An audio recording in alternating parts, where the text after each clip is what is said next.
Ay, no sé qué pasa, no va. Me quiero morir. All right. Vos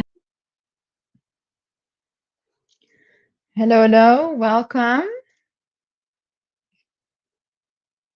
Welcome on this, what is it, Tuesday? We're going to have Matthijs join us in a minute or two. And yeah, I'm very excited about this conversation. Emergent design, many people use that term, but what are we talking about? Let's see.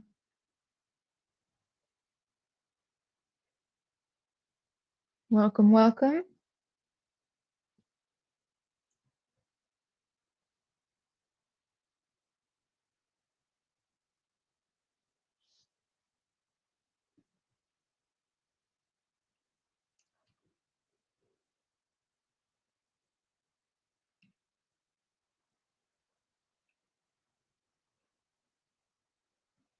Let's see.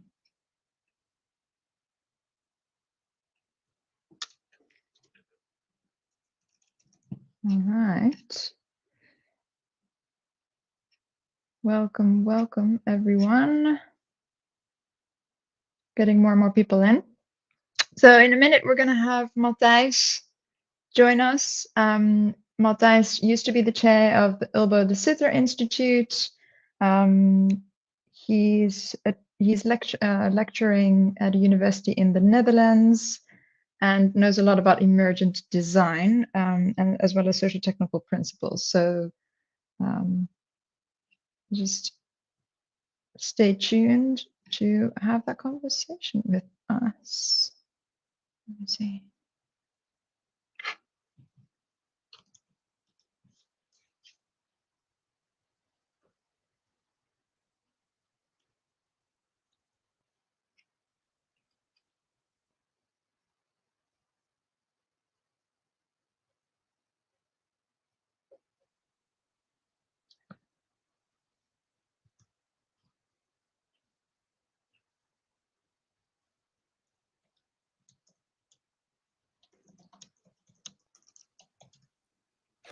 And there we go. Hey, Matthijs. Hello, Hello. how are you?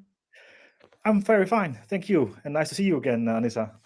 Good to see you. Yeah, it's always a little bit weird, isn't it, to speak English with someone you can actually speak Dutch with, but Absolutely. we'll So be forgive fine. me the Dutch hiccups in the meantime, if that happens. No, I actually love them, so it's all good. You might hear the same from my end. So good to see you. So good to have this conversation. We've already had two conversations about this, about the topic that we're going to cover today. And I remember at one point you said, we should have just recorded this. But, you know, like this is actually the essence of the whole, this is what the essence of the LinkedIn Live should be about. But yeah, here we are. So, and now in English. And the topic really was around, we very quickly discussed, or we really quickly got to a point of saying, actually, we should have a conversation about not just socio-technical principles alone, but the relationship with emergent design. So before we jump into that, can you maybe introduce yourself and also share what you do indeed. for fun? Well, I start with first. So you already introduced me a bit, Anissa, and A little indeed, bit, yeah. I used to be the chair of the Ilbo de Sitter Institute, and Ilbo de Sitter is one of the main founders of the lowlands socio-technical tradition. So the Dutch and the Belgians, they have their own take on socio-technical theory, so to speak, and a systematically developed theory. And that institute, the Nodos Institute, is aimed at, talking about that theory and bringing it further. And I work at the Radboud University. I'm associate professor in public administration, and I was assistant professor in business administration, so I try to cover all ends here at the faculty now. And my main research topic is always about what people in crisis circumstances do. So I'd like to study, let's say, military personnel or police personnel that go into difficult circumstances and I like to study actually their what they call their doings. Actually, what do they develop and what do they design themselves? Yeah. And well, I will talk about a little bit about it later, of course, further, because you also asked what I like to do for fun. Exactly. Yeah. And Anissa already knows it, but we just recently bought a new house that needed demolishing almost everything inside of it. So the kitchen, the heating, the walls, etc. But that's now what I do for fun. That's what you do for fun. Well, it's good. Yeah. It's also productive, isn't it? At one point, you'll have indeed. a beautiful new home. Yeah. And I'm sure many people can relate as well. Yeah. Indeed. Great. So speaking about the topic, and I think a little bit of context for those who are joining this LinkedIn Live, or perhaps view the recording of it. I think it's very important from an EODF perspective to acknowledge that there's so many lenses and perspectives you can take on organization design. We really like to celebrate the diversity of that diversity of thoughts on that under that umbrella of org design. So I'm really in particular excited about this conversation, as well as the conversation we had recently with Bert. From a socio-technical perspective, and what I really liked from your angle is to have this discussion about how does it relate with emergent design. Before we go in the conversation about that relationship, from your perspective, what are the concepts emergent design and socio-technical principles? How would you define them? Yeah, that's already quite a good but also difficult question, because I know. what you see is that, and what I was really liked actually at visiting both the Dutch but also the United States socio-technical conferences, the socio-technical roundtable in the US, is that when I went there, I discovered that people use the same word for different things. Yeah. So they use the word design, they use the word system, they use the word structure, but they mean different things with it. Yeah. So at first, when I was there for the first time, I was totally mind blown a bit, and I tried to understand what's actually happening here. Yeah. And of course, I was not the first to see differences in socio-technical developments in the world, because that's already well known, of course, also. But what for me the main takeaway was from that is that actually all socio-technical thinkers, they start, in my view, from a similar starting ground that has to do with you want to organize good work for people, you want to facilitate their autonomy, you want to try to organize things in a participative way. These things are all a bit common, I think, for socio-technical schools. But what you see in the Netherlands is that, and also in the Flanders region in Belgium, is that the translation from socio-technical theory is done in a particular, organizational structure way, so to speak. There's a well-developed theory now, mostly developed by Ulrich Sitter, but also by Herman Kuipers and Pierre van Amersfoort, who have a very well-developed perspective on how to design the division of labor in organizations. So how to divide activities over departments and teams for the entire organization. Yeah. That's the Dutch translation, and that's, got it. Which is quite technical, isn't it? Yeah, I don't know. I think it's more I think it's more social than you would think at first hand. But because the things that I always like to also show my students is that also from a Dutch perspective, structure is not, at least in my view, is not something that you can touch or grab from the hallway and say, look, here's the organizational structure. No, it's a concept that we use to think about the ways we divide activities in organizations. So that's inherently a social science way of thinking about concepts and the world. Yeah, when you put it in that way, it makes sense, isn't it? It's more how you cluster things, also from a behavioral perspective, how things can marry up in a more logical way.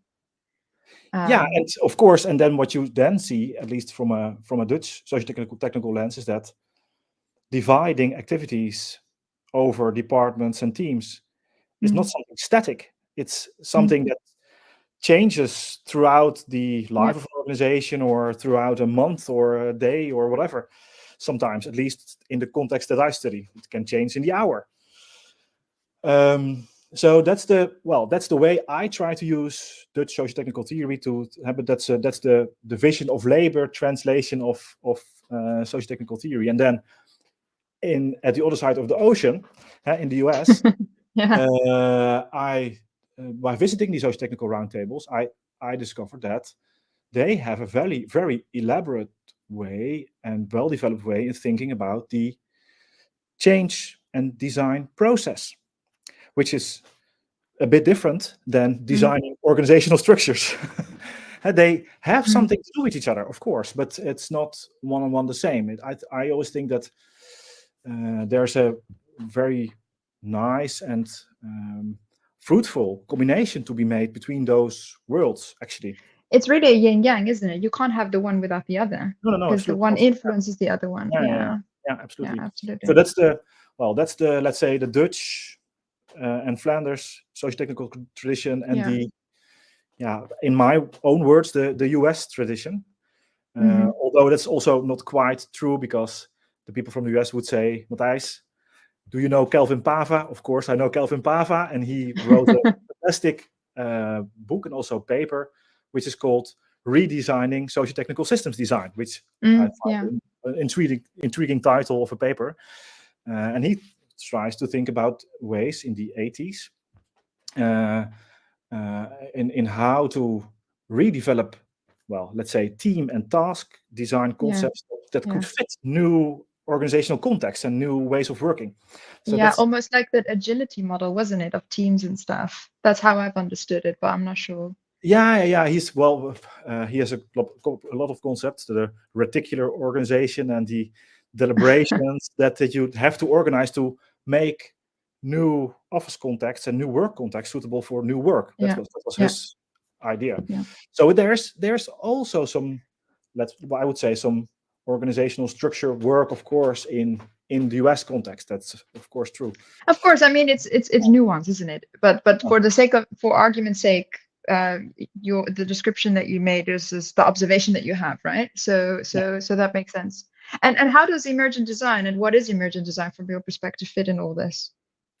Well, emergent design for me is that when you look at what people do in organizations, you can use organization design lenses to, spot or study, are they designing, yes or no? And what are they designing then? So when I look from a Dutch socio-technical perspective, and I look at the crisis context that I study, I see that people are chopping up teams, they are making new teams, they are making new departments even within a crisis organization. And so they try to jiggle with the organizational structure to make it better suitable for their specific context. And that is not a thing that they have learned in school, at least. I also sometimes give guest lectures at the military academy, but I don't have the impression that that comes from that. No, that cannot be the case. So the thing is that they just want to make the organization work. They experience a lot of troubles in these contexts. They even experience sometimes almost friendly fire incidents from units not knowing where they are and where they are shooting, or that other friendly units are at that specific location, for example. So they try to recreate their own organization, and with Dutch socio-technical concepts, you can say, at least that's my understanding of it, you can say, hey, look, they are now making functional concentration a little bit less, or they're making it more stream-like an organization, or less functional, or they're jiggling with these and these coordination mechanisms. And they don't know that. They're not saying, hey, let's make our organization less functional. No, that's not what they're doing. So emergent design for me is that the doings from people in organizations can be understood as emergent design. And the thing is that we as designers, I think our task, at least that's how I see it, my task is then for military organizations or crisis organizations to help them to say, hey, look at these design processes, so to speak, to look at these innovative new organizational forms that are popping out of these crisis contexts that are working better than what you had before. So how can we use that? And then you need organization design knowledge to do that. Yeah, makes sense. Yeah. And from your perspective then, and I agree with what you said, right? Like, and some may even, let's not get into that debate, by the way, but some may even call it emergent design, org development, or, personally, I don't really care how we call it. No, At the end of the day, it's more about the pragmatism of there's a problem and we need to solve the problem, or there's a gap and we need to fill or we need to do something that is structurally going to be better for people in organizations.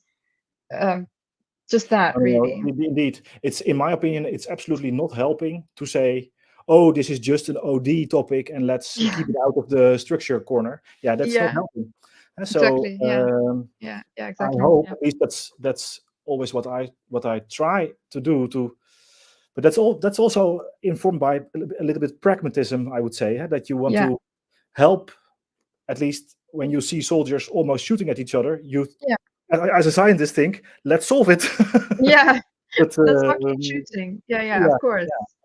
But I agree with, like, at the end of the day, it's all about pragmatism and making things work that are not working. So that makes sense.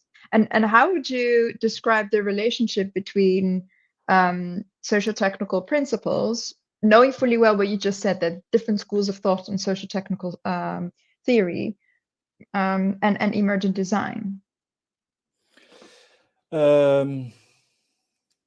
That's well, I think these two schools or lines of thought or concepts are well in line with each other, actually. I think many socio-technical scientists look at what workers, especially oftentimes people doing hard work in organizations, for example, an American colleague of mine, Pete Sorensen, he's always studying the oil fields and the drilling rigs, and that's also hard work. So we always look at people doing the work, and when you do that, and when you try to discover what is the type of autonomy they need, or what is the structural context that they need, and what kind of problems do they experience from oftentimes very siloed organizational context. Then I would say socio-technical theory is always interested in that. But maybe sometimes the word emergent design has something very constructivist, something in the sense that we just study the doings and that's it then. Then I everything think it's is also more a fancy term, to be honest with you. I noticed that also in the context of customers, right? Like, it's when you say org design or operating model design or emergent design, people are more likely to be like, that's definitely something we need. When we say, well, these are underpinned by socio-technical principles, we involve people of your a diagonal slice of your organization with the purposes of really getting people involved and getting all the knowledge and the diversity of thought in the room. People are like, social technical, you lost me with technical. Absolutely. Like, what are you talking about? Many times to me. That happened many times to me. Really? System theory, what system? The computer system or the air conditioning system? What system are you talking about? Exactly. So so I think that's an important one. On your observation between the US and the Netherlands, I think I can add an element, which is the UK, which is kind of sandwiched in between both, right?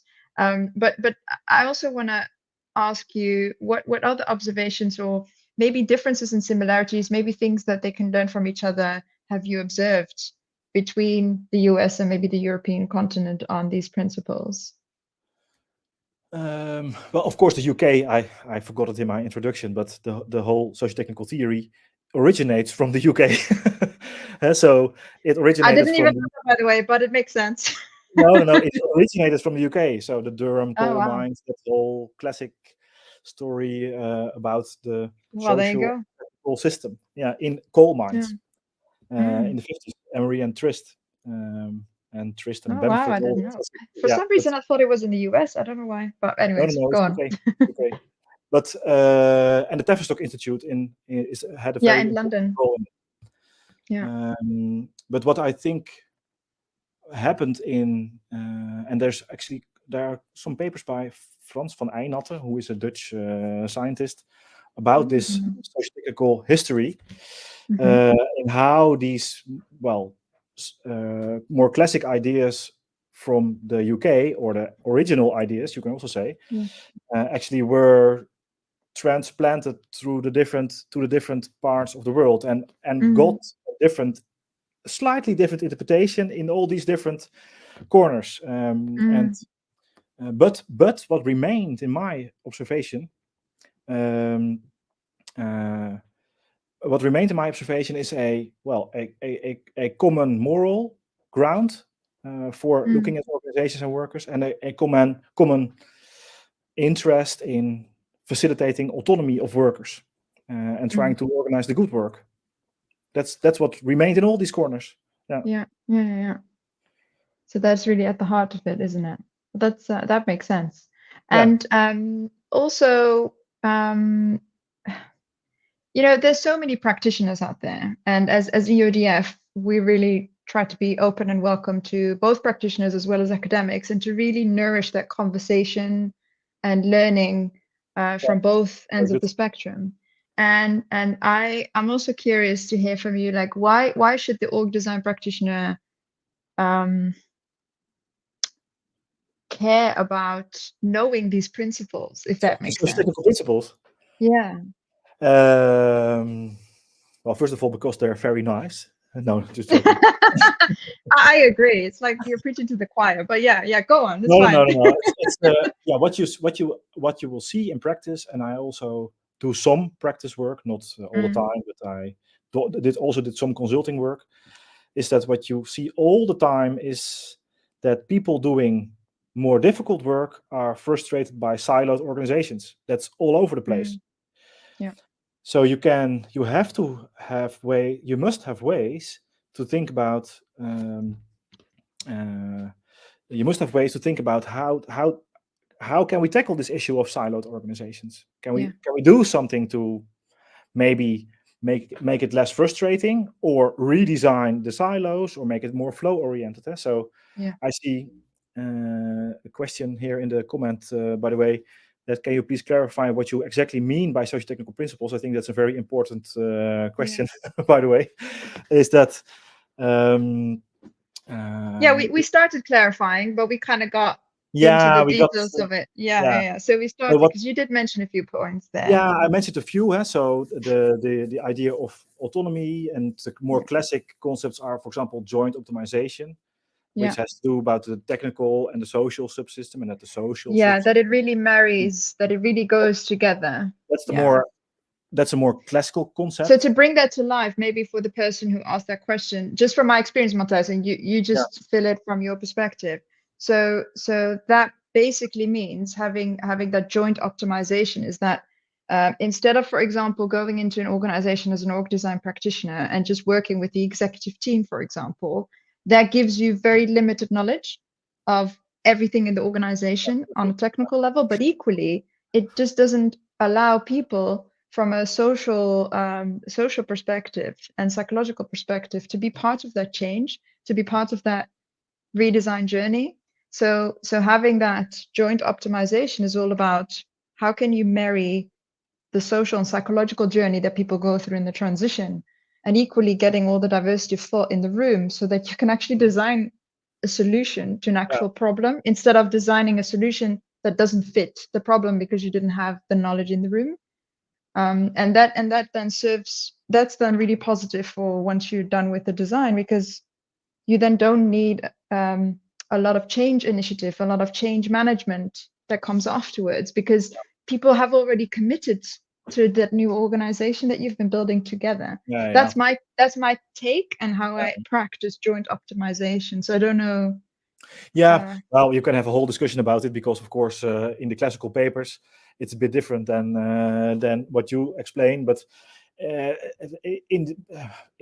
I think the classical interpretation of this concept is still actually very relevant because it has to do with when you work with difficult technologies, you have to have enough, well, autonomy in the social system to deal with the difficulties of the technical system. So that's the more classical interpretation. Classic, yeah. I think Yeah. when we speak about AI and stuff like that, the more modern technologies, this whole idea of having people in the loop and having autonomy of people in the social system to deal with that is still very relevant. Yeah, absolutely. But to come back to that question is that these are more let's say the UK classic concepts, and the Dutch socio-technical concepts are more about how do you bring an organization from a siloed structured organization to a more flow-like organization by breaking down these silos step by step from the macro level of the entire organization to the micro level of the teams that are in organizations. Yeah. So it's also sometimes called integral organizational renewal because it's an integral idea of how to change siloed organizations to something else, functional siloed organizations into something else. Yeah. That's more the Dutch. Is it Matthias also? I'm wondering, is it also then? Because from my experience when I was working in the Netherlands, the intent there was to defunctionalize, not for the sake of defunctionalizing, but more to introduce a more, I don't like the word, but it does say something, a more holistic experience and perspective, so that if you work in one team, that you have an idea of what other teams and the effort altogether produces, or like that you sort of understand the chain, the process. Yeah, there are. That's the Ulbo-Sitter theory. So that's the classic dysfunctions of a highly functional organization are that people don't have oversight. They don't have autonomy. They don't have an idea what other teams are doing. They are just doing as they are told, and people have the feeling that they are imposed with their task, or that they're told what to do instead of trying to come up with something else themselves. So that's what Ulbo-Sitter in his original works tried to solve, how to restructure this entire organization to something that ends up with teams in which people have oversight and the autonomy and the opportunity to learn and the commitment to the intrinsic commitment to their work. And I think still that that's quite a powerful theory, because at least my experience is that once you see what Ulbo-Sitter meant, and also Herman Kuipers and Pierre van Amersfoort meant with this theory, is that you never can unsee it. So you are always working in organizations and think, okay, here, the classic dysfunctions of the functional organization. But I think the main point is what to do about it. So in the classic theory, the classic Dutch theory, the whole restructuring idea starts at the level of the entire organization and builds its way down to teams for the let's say the more tasks that transform things into output. But in my experience, it's quite often very, very difficult to start at this macro level of the entire organization. I was once asked to restructure the support services here at this faculty. And of course, I see here in the comments that I forgot Marilyn Emery. That's of course true. So in Australia. Thanks everyone for reminding us who we're. It's good because it adds to the conversation. So thanks absolutely. And once you enter into this discussion, then I know it's like a rabbit hole, isn't it? But sorry, go on. You were saying in the Dutch, it's more sort of start from that macro level, and then your experience is actually it's really difficult to do it from there. Yeah, it's very difficult. So what I try to do here is that you can also start at looking at where the flow is already in the organization. So where are people already trying to create something multifunctional or something output related instead of something functional? Yeah. And how to build from that. That's what I actually try to advise here. With mixing success, I have to say, but that's all. Yeah, again, you follow the energy, and from there, that could be like a pilot or whatever, or business case or not a business case, but like an example to say, actually, this would be really good for the rest of the organization. The only problem I have with that, though, or not, I don't have a problem with it, but I observe in organizations that can be challenging, is that it just creates this optimal organization, because it's like the small entity that works really well, but it's still going to be really frustrated, but because all the other parts that there are interdependencies within the organization don't operate in that way. No, so that's true. So you have to, in my opinion, have to be very aware that when you do it like that, then you have to still keep in mind that you have to work towards this macro level transition. You have to, in some way, end up still with a macro level transition. I sometimes think so. In these military and crisis contexts, that's always very much network. You can call it network related, where it's also very difficult to see what is the macro level. What is the what is the network? Where is the end of the macro level? Yeah. There it also works a bit like that. So people trying to make themselves more multifunctional. They're trying to make themselves more flow oriented. Yeah. But what does that mean for the broader structuring of the network? You still have to think about it, and for that, you still, in my opinion, need the ideas of Ulbo de Sitter on how to structure organizations at the macro level. Yeah, and how would you summarize that? I mean, I know it might be a very big question right now. I would summarize what? The last point you mentioned about on how to design that macro. Yeah. Well, that's the one of the first ideas of the Sitter is that for abandoning this functional siloed way of organizing, both in the support services, but also in the especially in the performing part of the organization, like the value creating part. Yeah, exactly. You have to think about what are you producing for your customers and your environment, and what is the output of the organizations, and you have to organize or make parallel flows based on these output categories instead. But that's similar to Porter, isn't it? Right, like the value chain mindset, where you focus on. But Porter is not about organizational structure, huh? Yeah, that's true. It was more about the value chain of how to add value to the customer. Yeah. So with Porter, I would say there's a risk of creating a matrix. What is that? But creating a matrix-like structure, because when you keep the siloed organization in place and you try to then organize streamlines or value streams or whatever, but it also like lean, and then you may end up with a matrix, which is even more difficult in coordinating. And a matrix is just a mechanism, isn't it? It's a really complex mechanism. It's not really an organization. Sorry. In the meantime, we see all these things in the chat. Let's Frans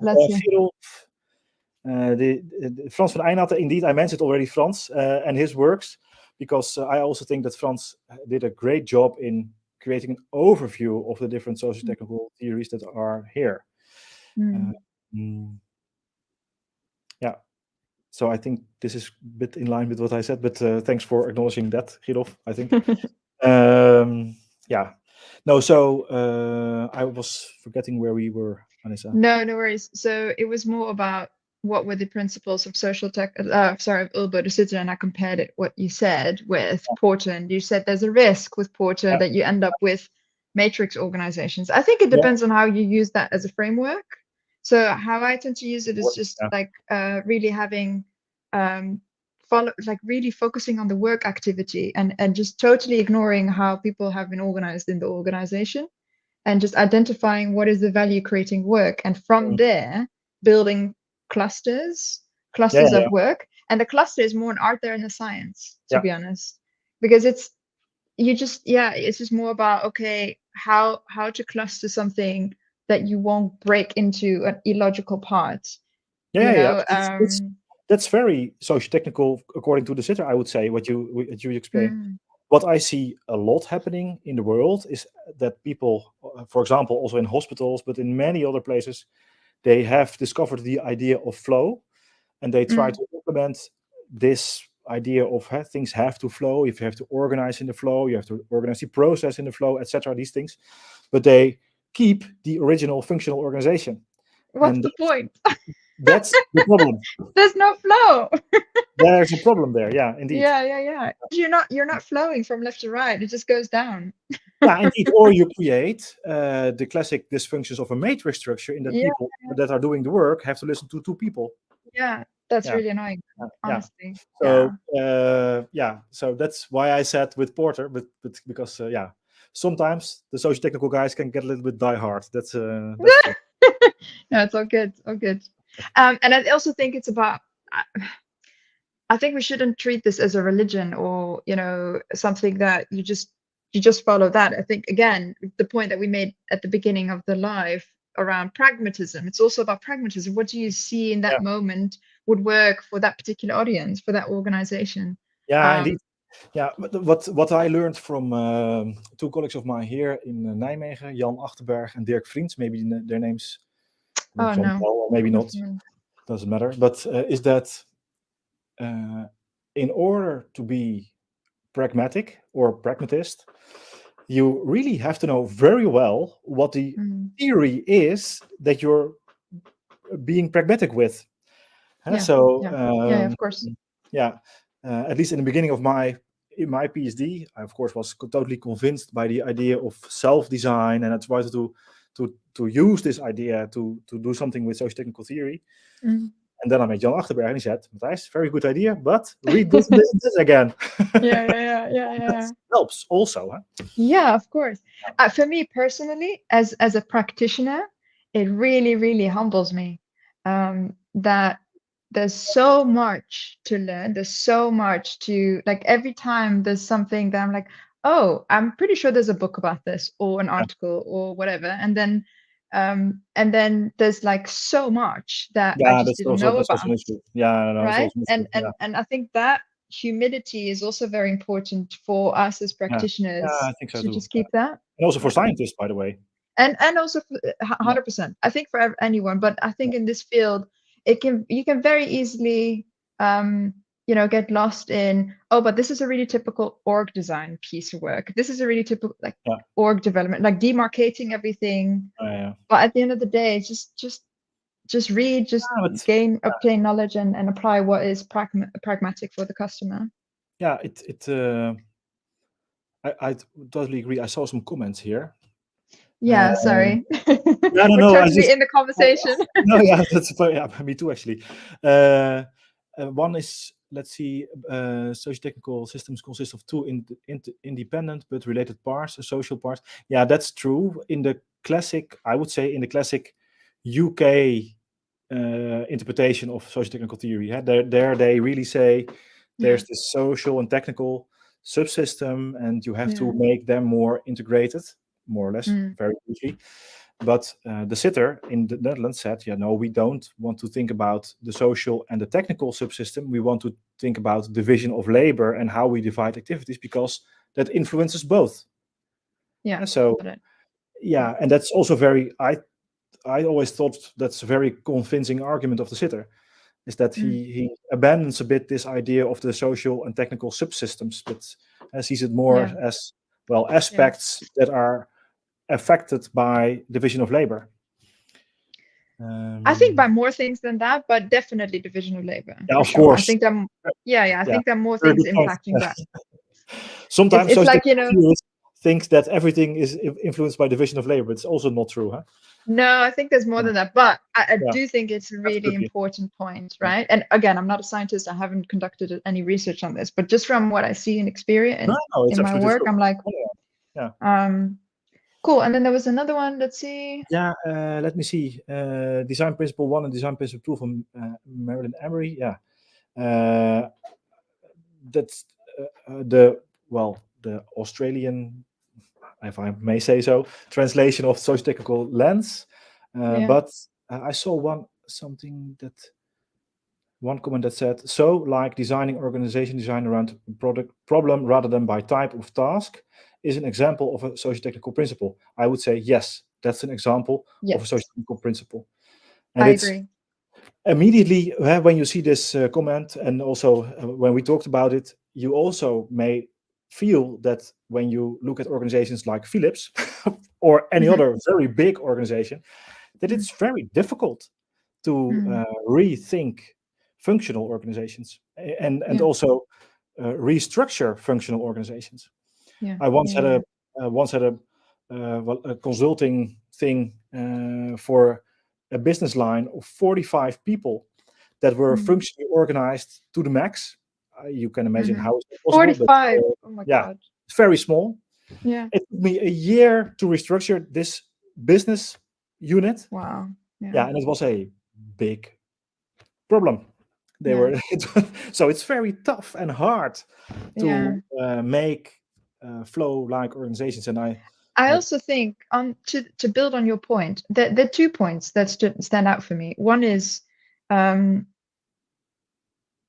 think there's this notion of that functional organizations or having something organized in a functional way that by definition is a negative thing. No. If it serves a purpose, because one of the advantages of functionalization is specialism, right? You really get highly specialized field, team, individuals, whatever, community as well, people really, being closely connected and stuff like that. So if it works for a certain clear purpose, then there's nothing wrong with it. But I think the second point is it becomes a difficulty because people have a natural functional mindset. It's a natural default thing that we tend to do. It's implicit. Yeah, and I think that's a problem, because then we just naturally go into this bias towards action and just get.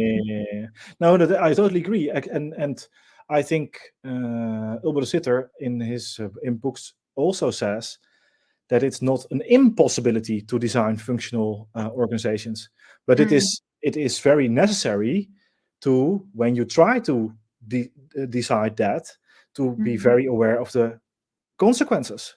Exactly. It has consequences to design functional organizations. The big problem is, of course, when you get a little bit a lot of difficult tasks to do as an organization, then becomes even more difficult. But that's of course a reality. But I totally agree with your observation, is that when organization design or structure design is something that is not done explicitly, then automatically many organizations fall into the trap of designing functional elements. It really is a trap. It really is a trap. So building a bridge then to before we close, because the trap can be a lesson as well, right? We can learn from that. So what can, from your perspective, what can org design practitioners, or let's say process consultants, consultants that come in and really try to design and sort of defunctionalize an organization, what can they learn from system designers? And what can both learn from? I would say that at least I think there's something to learn from the integral way in which the sitter thinks about redesigning organizations. So this idea of whole scale change, or give it a name, changing the entire organization. That's and a specific way in thinking about this division of labor idea, and his idea of what organizational structure then is. At least that learned me a lot in thinking about organizations. Same. Any organization, so crisis organization or business line of 45 people or whatever. Any organization. But on the other hand, I think socio-technical theory and practitioners can learn a lot from thinking about design processes also. In the sense that changing an organization from the macro level to the meso level to the micro level is not the only solution that you can have. And Yeah. if you want to do that, it requires a very difficult design process or change process. So there is something to learn, but I think many process theorists, at least, they really try to think about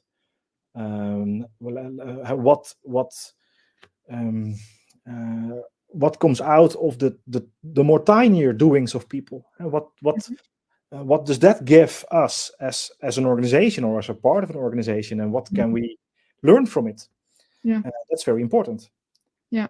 So this a little bit away from this large scale idea of the system, but of course there's also a lot of value in that in itself, I think.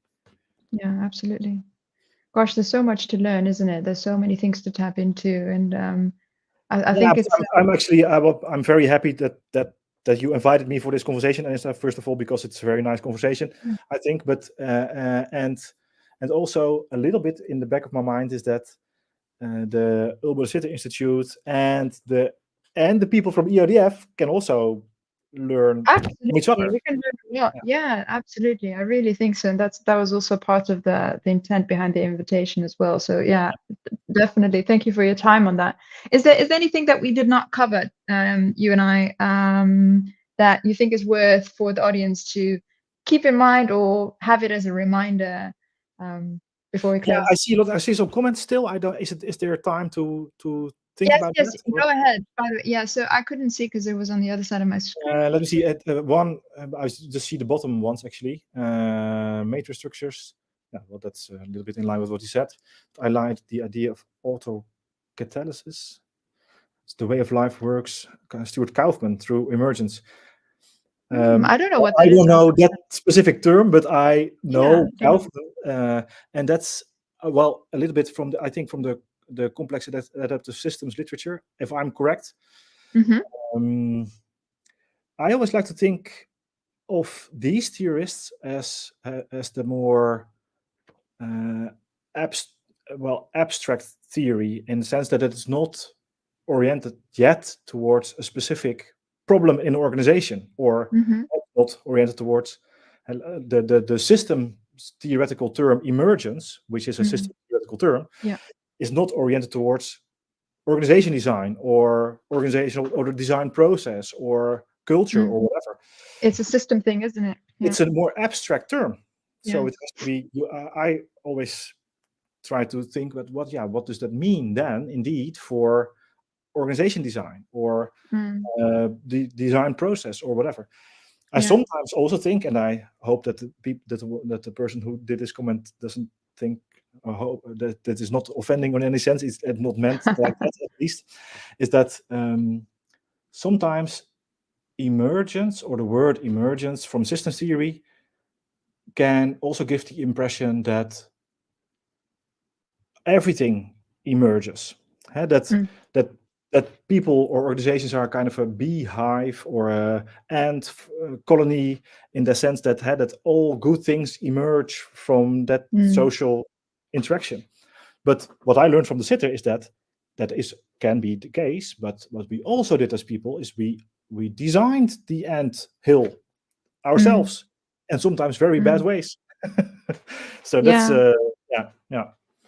No, I agree. It's also about balance, isn't it? When we go to extremes, it's just So Sorry? I agree.